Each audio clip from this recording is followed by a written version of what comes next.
Public-private partnerships. How can PPPs deliver better services?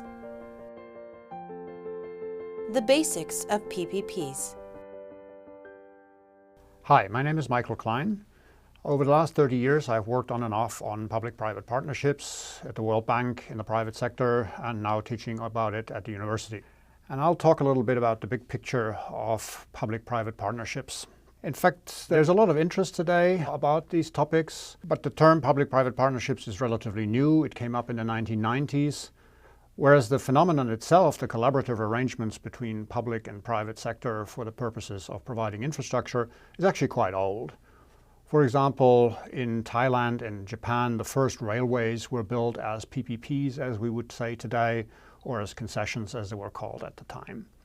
And we've also seen cycles in history between public and private ownership forms in infrastructure. Everything started in most countries private, and then there was nationalizations in various forms and shapes over the history of infrastructure provision.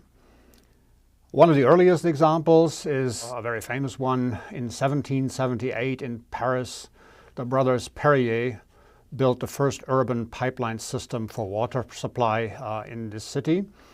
And then shortly thereafter, the French Revolution happened in 1789, and they were nationalized after that. So here's an example of an early cycle between private and public provision. We have renewed popularity of PPPs. That was roughly since the 1980s. Lots of countries are looking at them.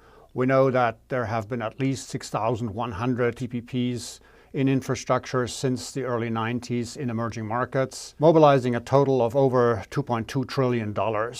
In just about any country in the world, with the big ones, Brazil, China, India, Nigeria, Turkey, Russia, and so on, all being major players in this area at different times and in different sectors. The question then is, what is a PPP? And some people like to provide a particular definition and find a bright line between what is public, what is pure private, and what is a PPP in between. In fact, PPPs are best thought of as being on a continuum of ownership options from pure public to pure private.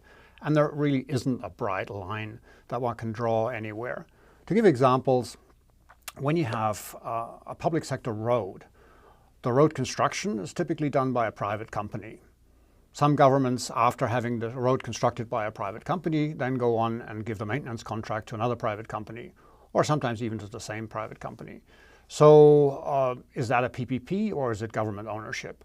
We can construct any type of arrangement that gets as close to PPP or to private or public as we want. What's really important to think about is not so much what line to draw between public and private and PPP and whatever else, but to think about the basic building blocks for PPPs.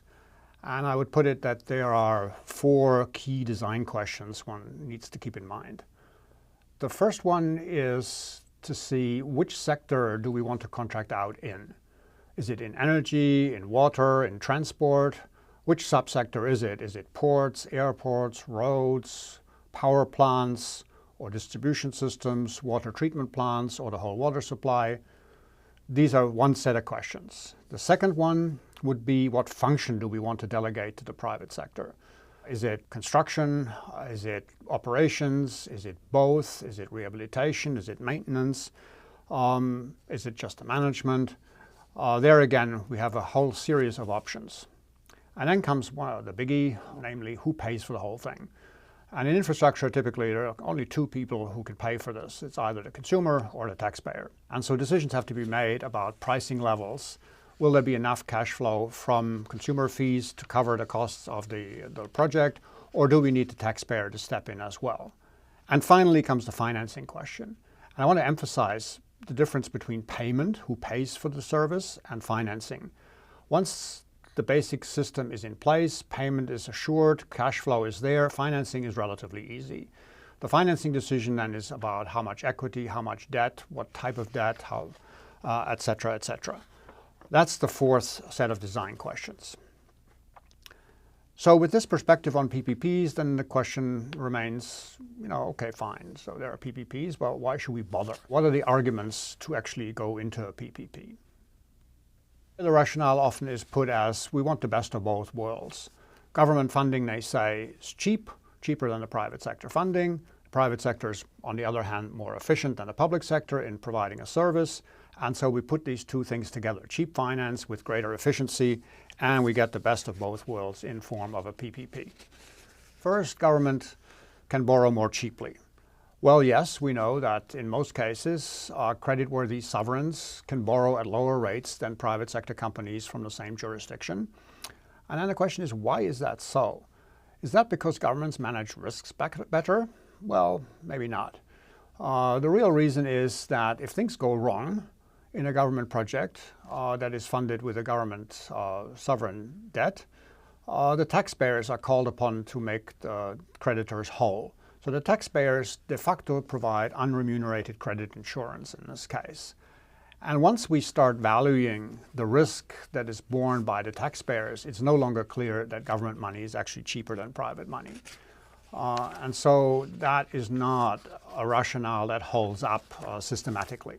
Second part of the best of both worlds story is that the private sector is more efficient. Well, we have lots of acquaintances, all of us. Some work in the public sector, some in the private sector. Are they systematically the better people in the private sector, the more efficient ones, and the not so efficient ones in the public sector? I wouldn't say so. I think the real issue is what are the incentive systems, the government's frameworks that operate in these different types of enterprises and operational areas.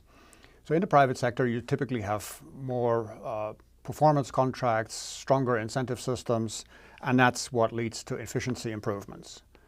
In principle, governments can mimic a lot of these incentive systems. Performance contracts that we see in PPPs, for example, can all be introduced also in government companies and have been, and there's a case for every type that we could imagine. PPPs can be superior when the private sector companies that are in there have an interest in maintaining good reputation, and when the governments contract and oversee the PPP well.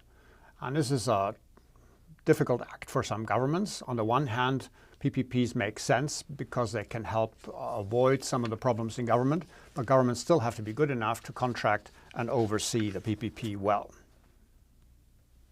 To sum up, if you want to improve access and service and infrastructure delivery at a lower cost, etc., we need change and better incentives to perform. And PPPs are a useful tool, but they're no miracle cure. Now, would you only take a medicine if it's a miracle cure? Probably that wouldn't leave you with very much. So it is a useful tool.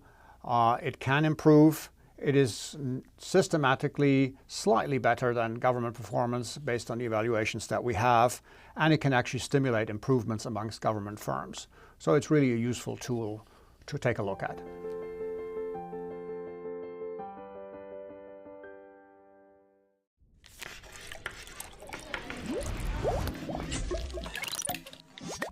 This has been an Open Learning Campus presentation brought to you by the World Bank Group, accelerating solutions through learning.